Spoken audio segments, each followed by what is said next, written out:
$2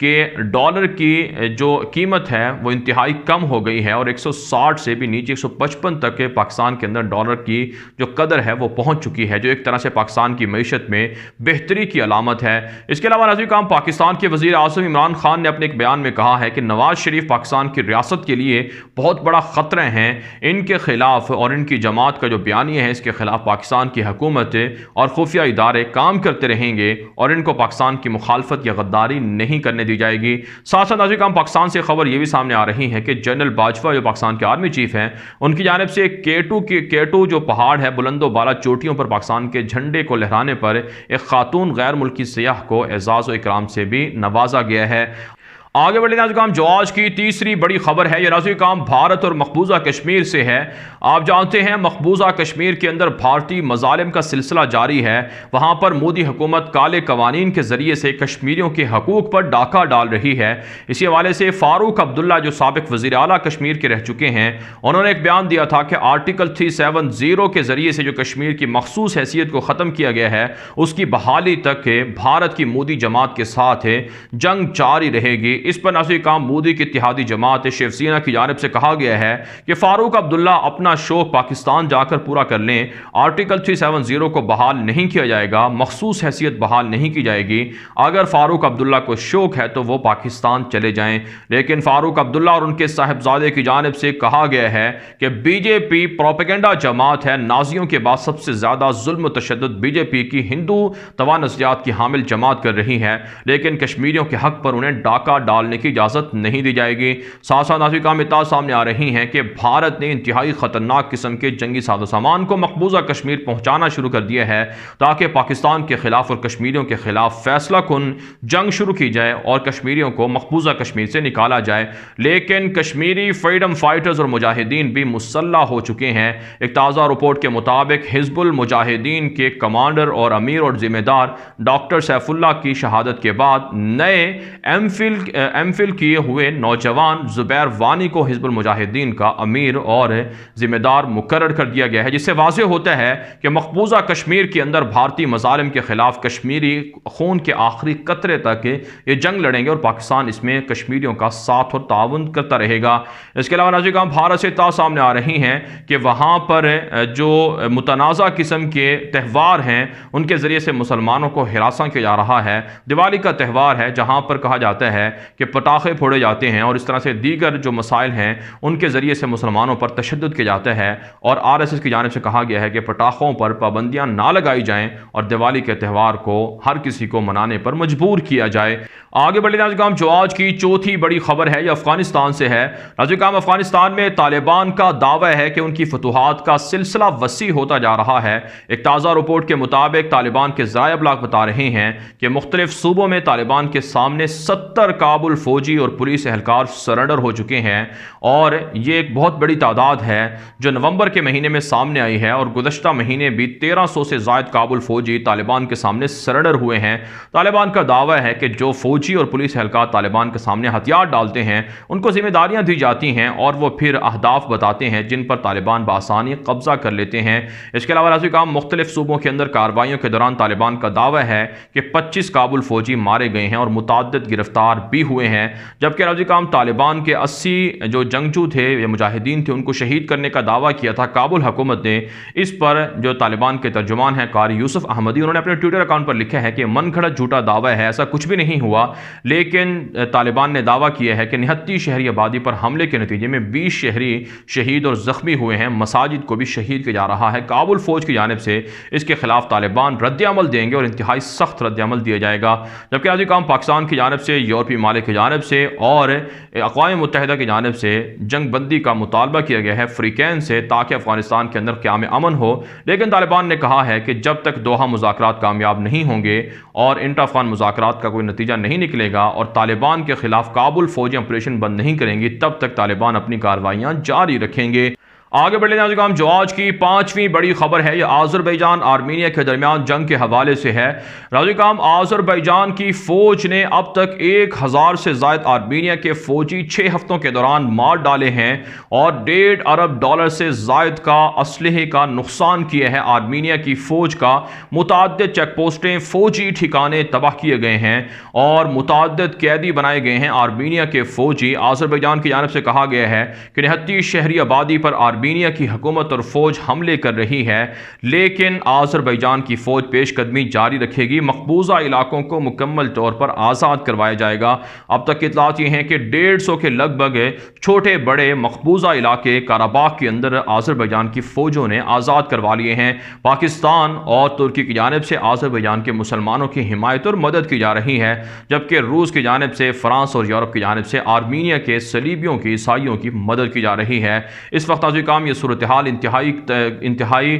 کشیدہ ہو رہی ہے، کیونکہ آرمینیا نہتی شہری آبادی کو ٹارگٹ کر رہا ہے، لیکن اقوام متحدہ اس حوالے سے کوئی کردار ادا نہیں کر پا رہی ہے۔ اور آذربائیجان کی جانب سے کہا گیا ہے، صدر کی جانب سے، کہ جب تک مقبوضہ علاقے آزاد نہیں ہوں گے تب تک وہ یہ جنگ جاری رکھیں گے۔ آگے بڑھے ناظرین، جو آج کی چھٹی بڑی خبر ہے یہ ناظرین ترکی سے ہے۔ ترکی کے شہریوں کے خلاف یورپ کے اندر نفرت انگیز رویوں میں اضافہ ہو چکا ہے۔ فرانس کے اندر ترکی کے شہریوں پر ان کے گھروں پر حملے کی اطلاعات موصول ہو رہی ہیں کہ ان کے گھروں کی دیواروں پر اور ان کے گھروں کے اندر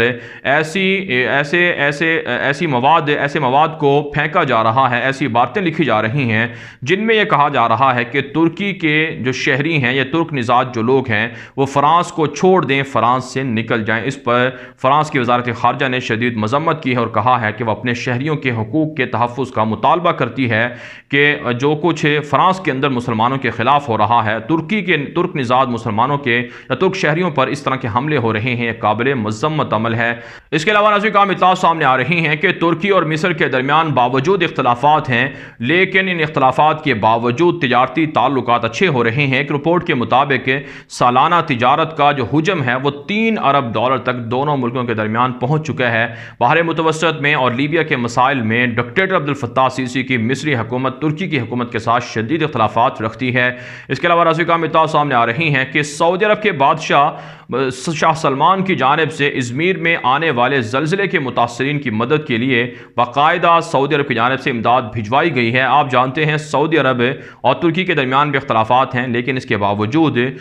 ترکی کے لیے زلزلہ متاثرین کے لیے شاہ سلمان کی جانب سے امداد کے بھجوائے جانے سے ایک مثبت پیغام دیا گیا ہے اور تعلقات کو بہتر کرنے پر ایک طرح سے اشارہ دیا گیا ہے کہ تعلقات دونوں ممالک بہتر کر لیں، اور دونوں اسلامی ملکوں کے لیے بہتر یہی ہے کہ وہ اپنے تعلقات، جو اختلافات ہیں ان کو بھلائیں اور تعلقات کو بہتر کر کے امت مسلمہ کے مسائل کے لیے مشترکہ کوشش کریں۔ ساتھ ساتھ ناظرین اطلاعات سامنے آ رہی ہیں کہ ترکی کی جانب سے افغانستان کے 404 طلباء کے لیے اسکالرشپ کا اعلان کر دیا گیا ہے کہ وہ وہاں جا کر تعلیم حاصل کریں گے اور اس سلسلے کو مزید بڑھایا جائے گا۔ اس کے علاوہ ناظرین جو ترکی کا مرکزی بینک ہے اس کے صدر کو ہٹا دیا گیا ہے اور ان کے متبادل ایک اور شخص کو لگایا گیا ہے۔ ترکی کے اندر اس وقت جو لیرا ہے، کرنسی ترکی کی، وہ ڈی ویلیو ہو رہی ہے، اس کو روکنے کے لیے طیب اردگان کی حکومت مختلف اقدامات کر رہی ہے۔ آگے بڑھتے ہیں جو آج کی 7ویں بڑی خبر ہے یہ ناظرین شام کے معاملات کے حوالے سے ہے۔ اناضول ایجنسی نے ایک رپورٹ جاری کی ہے جس میں کہا گیا ہے کہ پاکستان سے ایسے جنگجوؤں کو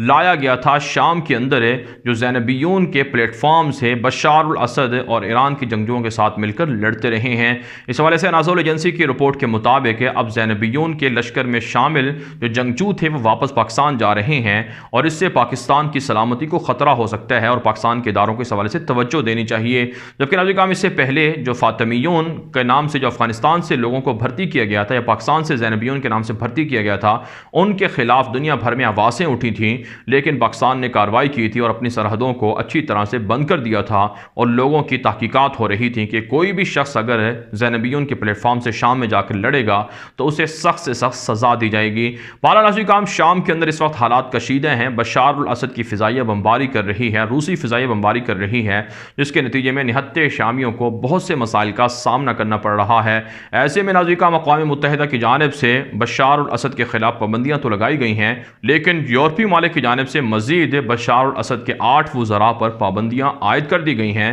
لیکن حیران کن طور پر ان پابندیوں کے باوجود بھی بشار حکومت کو نہ کوئی معاشی مسئلہ ہے اور نہ کوئی دفاعی مسئلہ ہے۔ ان کا تعاون نہ صرف روس، امریکہ اور دیگر ملک کر رہے ہیں، بلکہ ان کی جو وہاں کی جو پیٹرول ہے اس کو بھی دنیا بھر کے اندر بآسانی فروخت کیا جا رہا ہے۔ جبکہ ناظرین ترکی کی جانب سے شامی مہاجرین کی واپسی کے لیے اقدامات کیے جا رہے ہیں۔ ادلب کے اندر اور دیگر بڑے شہروں کے اندر جو مکانات ہیں، عارضی رہائش گاہیں ہیں، پناہ گاہیں ہیں، وہ قائم کر کے دی جا رہی ہیں تاکہ شامی مسلمانوں کی مدد ہو سکے اور ترکی کے اندر جو مہاجرین ہیں ان کی واپسی کا سلسلہ شروع ہو سکے۔ آگے بڑھتے ہیں ناظرین، جو آج کی 8ویں بڑی خبر ہے یہ ناظرین آسٹریا اور فرانس سے ہے۔ آگے بڑھتے ہیں جو آج کی 8ویں بڑی خبر ہے یہ آسٹریا اور فرانس سے ہے۔ آپ جانتے ہیں آسٹریا کے دارالحکومت ویانا میں چند روز پہلے حملہ ہوا تھا، جس میں ترک نژاد مسلمانوں نے دہشت گردوں کے حملے کو ناکام بنایا تھا۔ طیب اردگان نے ان اپنے 2 ترک نژاد شہریوں کو ہیرو بھی قرار دیا تھا۔ اب ناظرین حیران کن طور پر آسٹریا کی جو حکومتی لوگ ہیں انہوں نے مسلمانوں کی مساجد کو بند کر دیا ہے۔ ویانا کے اندر 2 مسجدوں کو بند کیا گیا ہے کہ وہاں سے شدت پسندی پھیل رہی ہے اور تحقیقات کا دائرہ جرمنی تک وسیع کر دیا ہے۔ حالانکہ ناظرین آپ جانتے ہیں مسلمان یا اسلام کا دہشت گردی سے کوئی تعلق نہیں ہے، لیکن اس کے باوجود آسٹریا کے اندر اور دیگر یورپی ممالک کے اندر مسلمانوں کو تنگ کیا جا رہا ہے اور دہشت گردی کا لیبل مسلمانوں پر لگایا جا رہا ہے۔ اس کے علاوہ ناظرین فرانس سے اطلاع سامنے آ رہی ہیں کہ جس اس عیسائی دہشت گرد گستاخ اساد کو قتل کیا گیا تھا، اس کے جرم میں چھوٹے چھوٹے ٹین ایجر جو بچے ہیں ان پر مقدمات قائم کر دیے گئے ہیں۔ 3 ایسے بچے ہیں جن کی عمر 17-18 سال ہیں، ان کو اس عیسائی گستاخ اساد کا قاتل قرار دیا جا رہا ہے۔ ان کے خلاف مقدمات کا آغاز ہو چکا ہے۔ ایک جس نے اس گستاخ عیسائی استاد کا جو سر قلم کیا تھا عبداللہ، ان کو تو شہید کر دیا گیا تھا فرانس کی پولیس کی جانب سے فائرنگ کر کے، لیکن باقی چھوٹے چھوٹے بچے ہیں جن میں لڑکیاں بھی شامل ہیں، ان پر مقدمات قائم کیے جا رہے ہیں اور انہیں گرفتار کیا جا رہا ہے۔ حالانکہ ناظرین فرانس کو اگر اتنا ہی زیادہ شوق ہے کہ ان کے ہاں یہ وائلیشن نہ ہو، یہ آپ سکتے ہیں اس طرح کی کاروائیاں نہ ہوں، تو پھر فرانس کو چاہیے کہ وہ گستاخانہ واقعات کو رکوائے، گستاخانہ خاکوں کو رکوائے، بجائے اس کے کہ وہ چھوٹے چھوٹے بچوں کو گرفتار کر کے ان پر مقدمات قائم کر دے۔ اگر یہی معاملہ پاکستان کے اندر ہوتا تو پھر انسانی حقوق کے نام پر آوازیں بلند ہونا شروع ہو جاتی، پروپیگنڈا شروع ہو جاتا، لیکن فرانس ایسا کچھ کر رہا ہے، لیکن انسانی حقوق کی تنظیمیں اس پر خاموش ہیں۔ آگے بڑھتے ہیں جو آج کی 9ویں بڑی خبر ہے یہ ایران اور عراق سے ہے۔ تازہ اطلاعات سامنے آ رہی ہیں کہ ایرانی وزیر خارجہ جواد ظریف نے کیوبا کا دورہ کیا ہے اور کیوبا کے حکام سے ملاقات کر کے امریکی پابندیوں کے خلاف مشترکہ طور پر لڑنے پر اتفاق کیا گیا ہے۔ ایران کی جانب سے کہا گیا ہے کہ جو ممالک امریکی پابندیوں کا نشانہ ہیں، ایران ان کے ساتھ مل کر ایک بڑا الائنس بنا رہا ہے اور مشترکہ طور پر تجارتی، معاشی، عسکری تعلقات کو فروغ دے گا۔ اس سے پہلے وینزویلا کے ساتھ بھی امریکی پابندیوں کے باوجود ایران تجارت کرتا رہا ہے اور اس وقت بھی ٹرمپ کی انتظامیہ کے جانے کے بعد ایران کے لوگوں کو زیادہ امیدیں وابستہ ہیں جو بائیڈن سے کہ ان کے ساتھ تعلقات بہتر ہوں گے، پابندیاں ختم ہوں گی اور وہ بآسانی دنیا کے ساتھ تجارت کر سکیں گے۔ ساتھ ساتھ ناظرین اطلاعات سامنے آ رہی ہیں عراق سے کہ حکومت کے خلاف مظاہروں میں شدت آ چکی ہے۔ 40 مظاہرین پولیس کی فائرنگ سے زخمی ہو چکے ہیں۔ ایک مظاہرین میں سے ایک شخص کو گولیاں مار کر شہید بھی کر دیا گیا ہے۔ مظاہرین نے مطالبہ کیا ہے کہ پراکسی وار مسلح تنظیموں کو عراق سے نکالا جائے اور ان کے وسائل کو ان تک پہنچایا جائے، بے روزگاری اور غربت کے معاملات کو ختم کیا جائے۔ بہرحال ناظرین آپ جانتے ہیں مسلح تنظیمیں عراق کے اندر موجود ہیں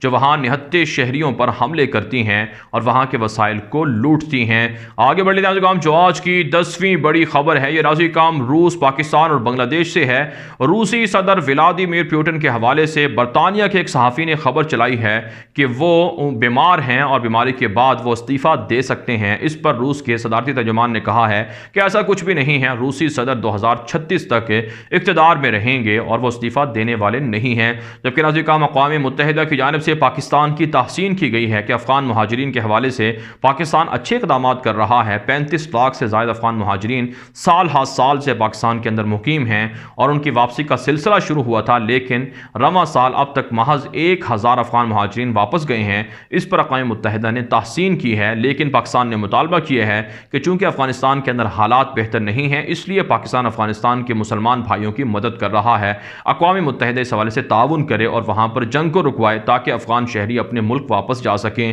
جبکہ ناظرین کرام بنگلہ دیش سے خبر سامنے آ رہی ہے کہ پہلی بار وہاں پر خواجہ سراؤں کے لیے ایک دینی مدرسے کو